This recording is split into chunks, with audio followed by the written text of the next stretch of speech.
Her college professor wasn't on the syllabus. But he was in our bed. When the emails reveal a secret no husband wants to see. Betrayal hidden behind academia and late-night research. So, there I was, minding my own business, when I stumbled upon a treasure trove of emails that revealed my wife's little rendezvous with her college professor. Talk about a plot twist. The University Conduct Committee decided to step into the fray. I can't believe I used to be that guy, the one reading stories and wondering where everyone was meeting such amazing women. What was I thinking? I had my fair share of relationships before tying the knot, and surprisingly, none of them ended with me being wronged or anything dramatic like that. As a result, I find myself holding a rather sunny view of women and their romantic escapades. Sure, I knew folks who had their fair share of mischief from women, but honestly, it felt like those stories were more of a rare breed than a common occurrence. Oh, what a goof I am. It took a good dose of reality, right in the middle of my marriage, to finally give my eyes a good, hard rub and wake them up. I take back any doubts I ever had about what folks endure in their lives. The tricky thing about women is that spotting their red flags can feel like trying to find a needle in a haystack. Just when you think you've got it all figured out, they can pull a complete 180 in the marriage and decide to take a little detour with someone else. It's like a plot twist you never saw coming.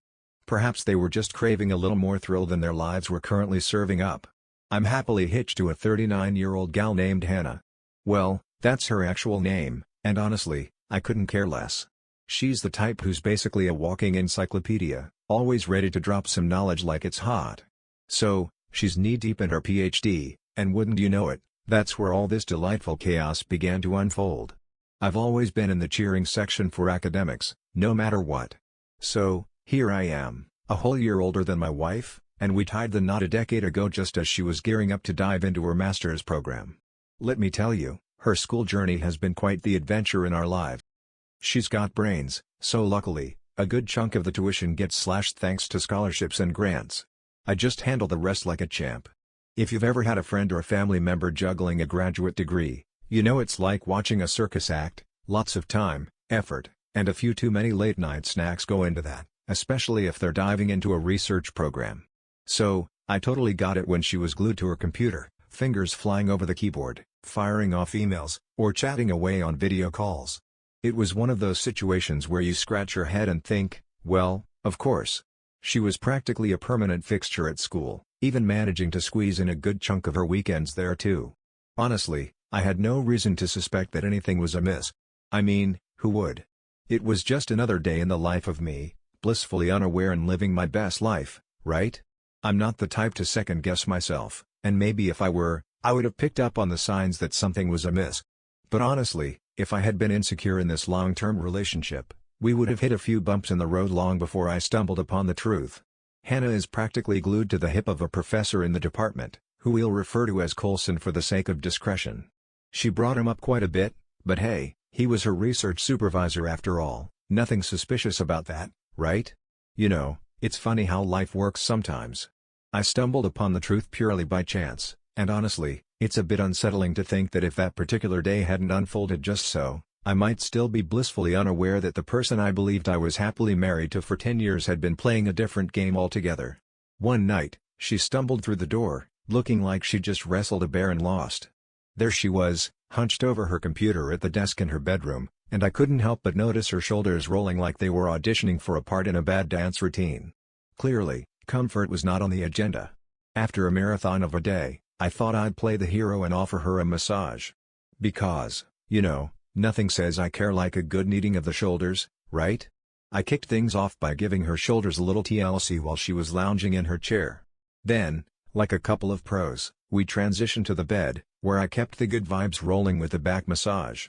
Before I could even blink, there she was, softly snoring like a little engine that could, if only it had a bit more coffee. I figured it was a compliment when people said my non-professional massage felt like a mini vacation for their muscles. I went over to help her shut down her laptop, but then I spotted an email tab open, and it piqued my curiosity. There's a little voice in my head that says maybe I should have kept my curiosity on a tighter leash, but alas, it had other plans. Just so you're aware, I was blissfully unaware of any shenanigans. My curiosity got the better of me, so I decided to peek at the email exchange she had with Coulson. I thought, why not see what kind of delightful banter they were up to? So, here's the thing, I stumbled upon this email address that didn't quite match the one the university had given to the professor. Turns out, it was indeed hers, but the other one was strictly for all the serious, buttoned-up chats. Who knew professors had their own secret email there for the real talk? The Gmail address I stumbled upon was quite the treasure trove, and what really tickled my fancy was the casual vibe of the chats happening there. They felt like the sort of messages that were meant to be fired off over iMessage or WhatsApp, you know? Like, why bother with face-to-face when you can just tap away in your pajamas? The last email I received from him was simply, "Gotten home?" And she still hadn't gotten around to replying to it. That little package was dispatched under the cover of darkness, like a secret mission gone awry. As I plowed through the whole shebang, it dawned on me that the chats weren't just about university life or the latest research escapades. Clearly, there was more to the story than met the eye. I found myself tumbling back into their chat for the next half hour, blissfully ignoring the fact that she was snoozing just a few feet away. Honestly, if she woke up and saw it, I was ready to unleash my inner volcano right then and there. It was in that familiar spot, just like last week, that I had my light bulb moment. I thought, why not just whisk the whole email thread into my inbox and make the evidence vanish from hers? Poof. Problem solved. I strolled into the living room, flipped through the pages, and it didn't take a detective's keen eye to figure out that she was absolutely, without a doubt, having a fling with her college professor. Let's just say my blood was boiling, and I was about ready to launch into a full-on Shakespearean monologue about the injustices of the universe. I was on the verge of losing it, like a tightly wound spring ready to bounce off the walls. Little did I know, I was unknowingly playing the role of both the financial backer and the household manager while she was busy living the full-time student dream. Talk about a plot twist I didn't see coming. You know, it's funny how life works. Here I was, pouring my heart and soul into making sacrifices, while she was off playing house with someone who was supposedly a step up. Talk about a plot twist that could make a novelist weep. It really pushed me to my limit. He looked like he could have been her dad, at least 20 years her senior, judging by the one time I laid eyes on him. Sleep eluded me that night, like a cat dodging a bath. I found myself wide awake all night, tangled in a web of overthinking. It was like my brain decided to throw a party, and I wasn't even invited. So there I was, giving her a massage on a night that could have easily been the sequel to a romantic comedy. She might have just returned from a little rendezvous with Mr. Charming. I felt like the punchline of a bad joke. It's a bit of a pickle trying to put into words the level of self-resentment I felt, particularly during those times I went all out for her, thinking I was some sort of hero in my own story. Well, it's safe to say that my time and effort went down the drain like a soggy sandwich. What a treat. When she strolled down the next morning and spotted me lounging on the couch, her eyebrows shot up in concern. I just casually spun a tale about waking up early, as if that was the most normal thing in the world. I was completely at a loss with all the revelations that had come my way, and the last thing I wanted was to let the whole thing spiral out of control. I've got a plan brewing, and I'm not about to dawdle around. But first, I want to get the wheels turning on that before I spill all the beans to her. That's the plan, get so deep into this that there's no turning back. 10 years of marriage is a hefty chunk of love, and I'm not about to let my softer side take the wheel when it counts the most. What she pulled off was more than just a little infidelity. It was like a math problem gone rogue, lurking in the shadows, and the worst part? It threw a pie in the face of everything you two had worked so hard to create. And doing it with a colleague she spends all her time with? Well, you see, it's a professor we're talking about here. Curious to see how that extra credit adventure unfolds. It's like getting a pie in the face at a birthday party, unexpected and a bit messy. That was just plain unfair, wasn't it? Hey, don't beat yourself up for missing it earlier. It happens to the best of us. The finest puppeteers are those who ensure you're blissfully unaware, leaving you with no reason to peek behind the curtain. Here's the first update for you. A few days back, I decided to drop her a line after stumbling upon the shocking revelation that my wife of a decade had been playing house with her college professor while pursuing her PhD. Ah, love and academia, what a combo. If you're curious about my past feelings, go ahead and take a peek, but let me tell you, I'm much better off now, thank goodness for that. Perhaps it's just that the clock has ticked enough for my feelings to fade into the background, or maybe I've begun to harbor a little grudge against her. Perhaps it's just that I have this uncanny knack for ensuring her life takes a nosedive. It had everything I needed, including the complete email thread, which was my sole piece of evidence in this wild saga. I was crossing my fingers that it would get the job done.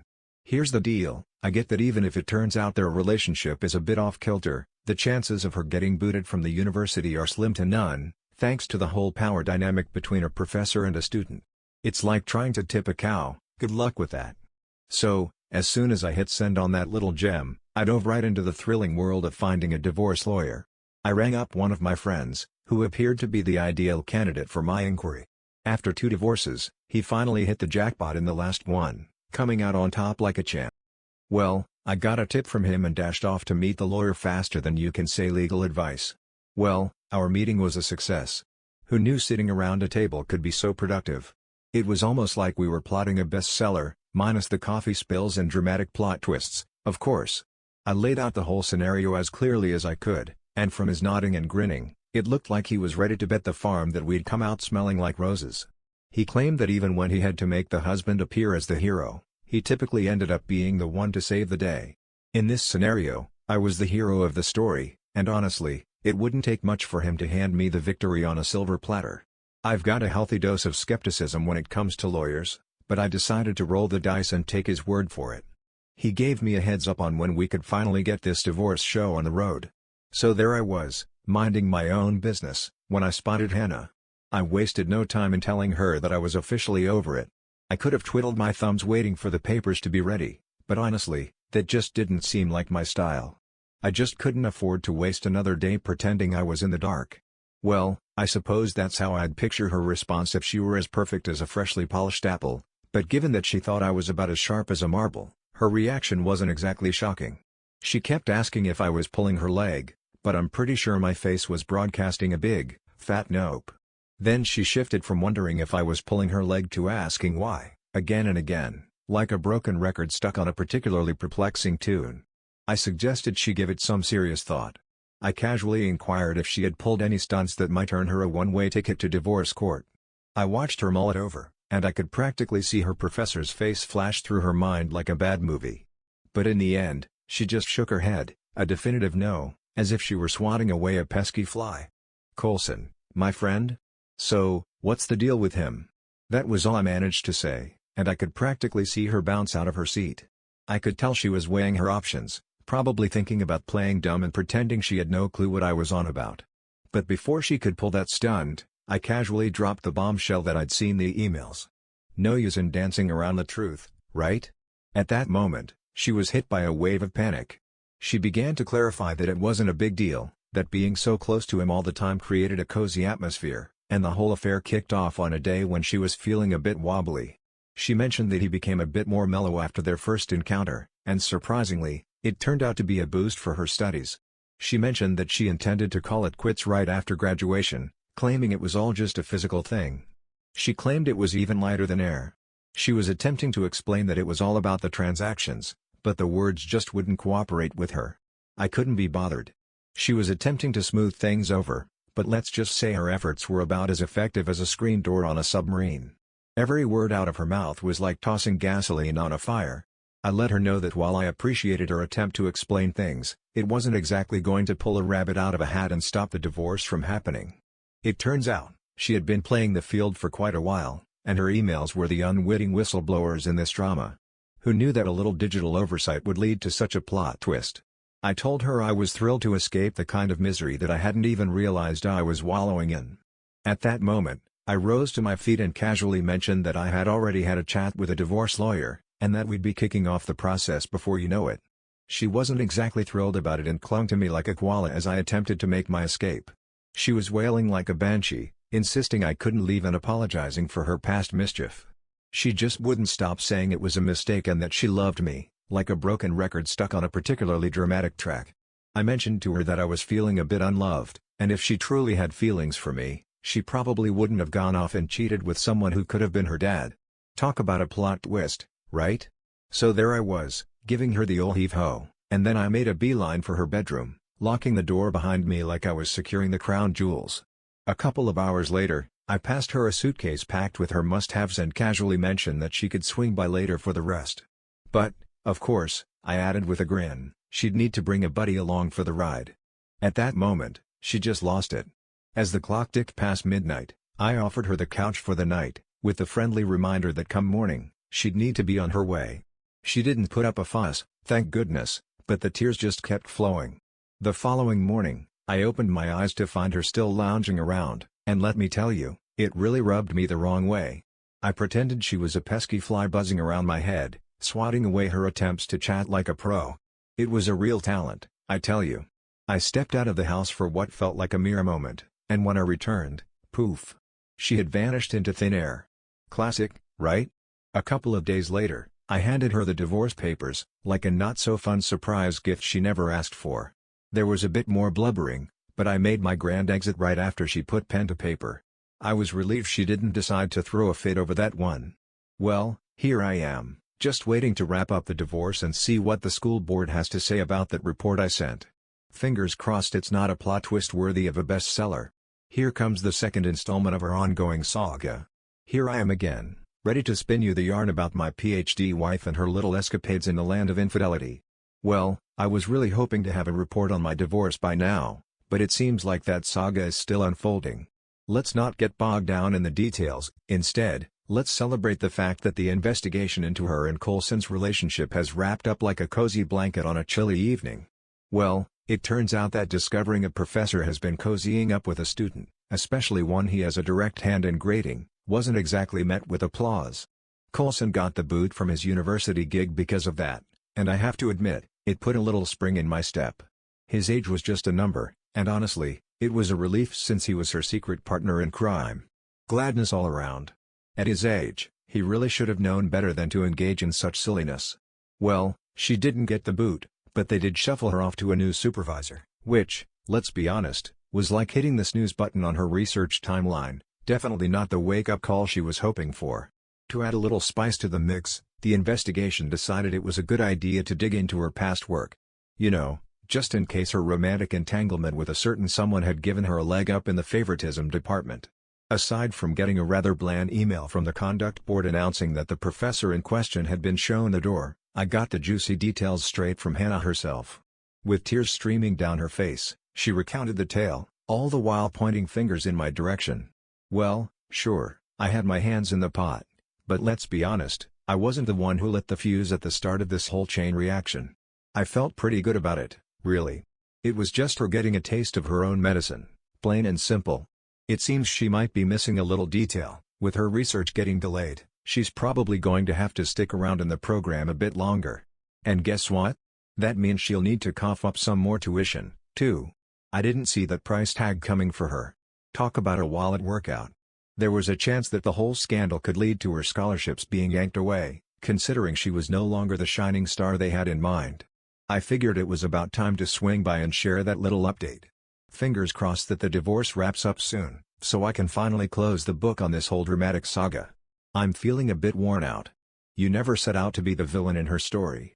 She really brought that on herself the instant she decided to step over the line. All you did was keep it from spiraling out of control, and honestly, hats off to you for that. Every action has its ripple effects, and let's be honest, it's not your responsibility to play the soft landing for someone who thought you were their personal trampoline. She can weep, plead, or chalk it up to a blunder, but let's be real, she made a well-thought-out choice after much deliberation, and now she's just facing the music that comes with those decisions. Here we go with update 3.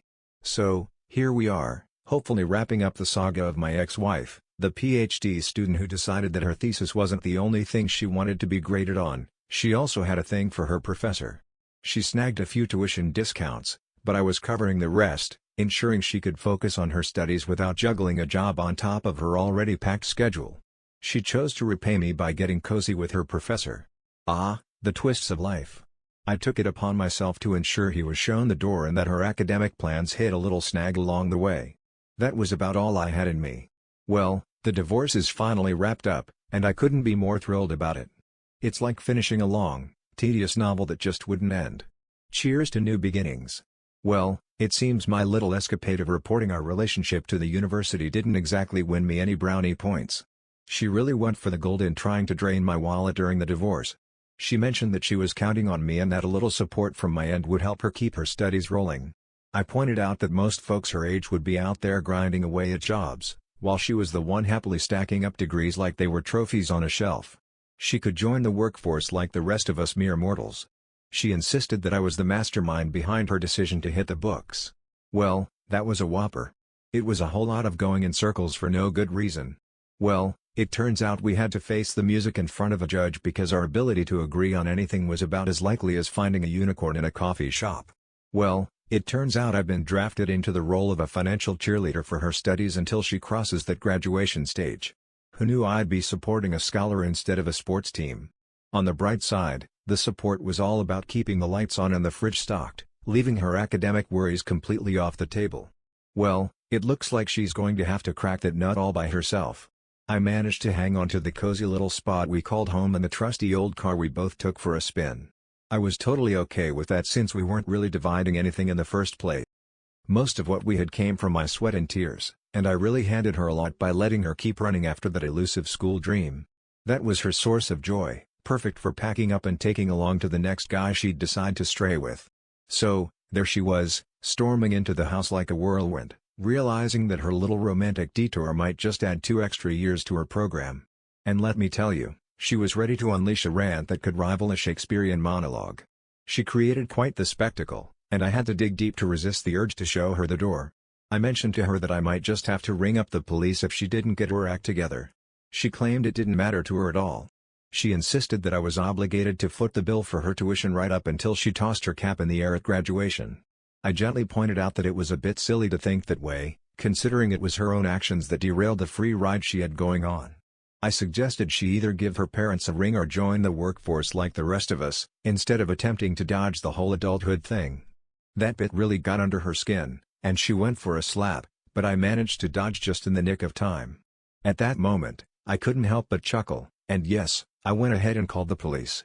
She slipped out of the house while I was still on the phone, and I couldn't help but feel a bit shocked at how quickly my view of her had taken a nosedive. I figured it was best to give the police a heads up when they showed up. You know, just in case, because let's be honest, it can sometimes feel like women have a secret playbook for turning men's lives upside down, and I wasn't about to be the next chapter in that saga. She rang me up a little while later, and wouldn't you know it, she was as calm as a cucumber this time around. She was practically on her knees, pleading for us to reconsider, apologizing for the way everything unfolded and all the mischief she got into. I made it clear that all the chaos she was experiencing was just her grappling with the fallout of her own choices, and I wasn't the one steering that ship into stormy waters. She really needed to get that, because I totally get how tricky it can be for women to wrap their heads around accountability. She rings me up now and then, thinking maybe I'll have a change of heart, but spoiler alert, I won't. Well, it seems I've already got my wallet on a diet thanks to spousal support. I've got way more exciting ways to part with my cash than on her. She took a sledgehammer to what I believed would be a forever fixture in my life, but hey, maybe it's a blessing in disguise. I'm pretty relieved we skipped the whole kid thing. Can you imagine the circus that would have turned into during a divorce? Yikes. Well, let me tell you, my experience doesn't come with a neat little moral at the end. It's more like a quirky tale that leaves you scratching your head and chuckling a bit. Honestly, folks, it's all about keeping your eyes peeled out there. Keep an eye on your partners, and if something feels off, don't hesitate to do a little sleuthing. It could save you from a world of heartache and give you the chance to make a swift exit before things get messy. It looks like you've got a big choice to make about who's holding the bag here. It's a classic tale, really. Folks cheat, then they're off like a cat on a hot tin roof, trying to dodge the consequences and pointing fingers at everyone but the one in the mirror. She's stuck in a graduation limbo, waving goodbye to scholarships and watching her reputation take a nosedive. Sure, she might hold a grudge against you for shining a spotlight on it all, but let's be real, none of this would have happened if she had just kept her end of the relationship bargain. You went above and beyond what most partners would even dream of, and if she decided to toss that aside, well, that's on her. Can't say it's a great move, but hey, some people just don't know a good thing when they have it. Is it a bit petty or totally justified to spill the beans on your cheating spouse's affair if it ends up costing them their job or their grades? That's the million-dollar question, isn't it? Have you ever found yourself in a similar situation? We'd love to hear what's on your mind, so drop your thoughts in the comments below. Thanks for hopping on board with us today in our little corner of the universe. Don't forget to give us a thumbs up, subscribe, and ring that notification bell. Trust me, you won't want to miss our next video. It's going to be a hoot. Catch you later.